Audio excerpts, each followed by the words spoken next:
بسم اللہ الرحمن الرحیم۔ اللہم صلی وسلم علی نبی الرحمہ۔ خیال کا سفر۔ بعض اوقات انسان اپنے ہی خیال کا غلام بن کر رہ جاتا ہے۔ غلام کی طرح اس کی اپنی مرضی اور سوچ کی آزادی جیسی نعمت ختم ہو جاتی ہے۔ وہ خوف کا شکار ہوتا ہے اور شدید ذہنی اذیت اور کرب کا بھی۔ لیکن یہ خیال اور اسے جڑے خوف کے ازدہے اس کی روح سے چمٹے رہتے ہیں اور ذہنی اور روحانی اذیت کا سبب بنے رہتے ہیں۔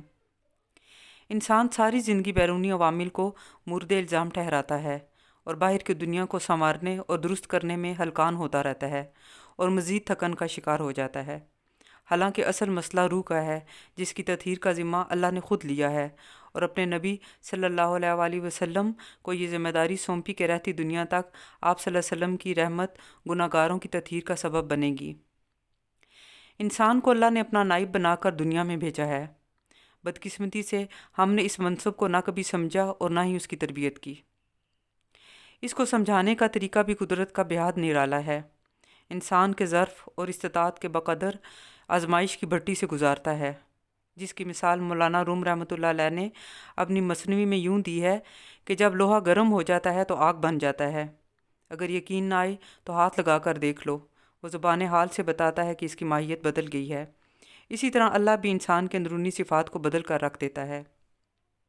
شروع میں نے عرض کیا تھا کہ انسان اپنے ہی خیال کا غلام ہو جاتا ہے۔ جب اسے اس غلامی سے نجات ملتی ہے تو ہی تطہیر کے عمل کا آغاز ہوتا ہے، جو کہ آغاز میں بے حد تکلیف دہ مرحلہ ہے، لیکن وقت گزرنے کے ساتھ ساتھ اپنے اندر بے حد کامرانیاں سمیٹے ہوئے ہے۔ خیال، خوف، ڈر اور غیر یقینی نقطہ آغاز ہیں ایک عظیم سفر کا، جس کا حاصل انسان کا اصل مقصد حیات ہے۔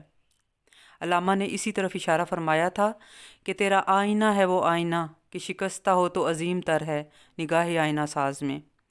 اور مولانا روم رحمۃ اللہ علیہ نے فرمایا تھا کہ اگر تم ایک ہی رگڑ سے گھبرا گئے ہو تو تم کیسے چمکو گے؟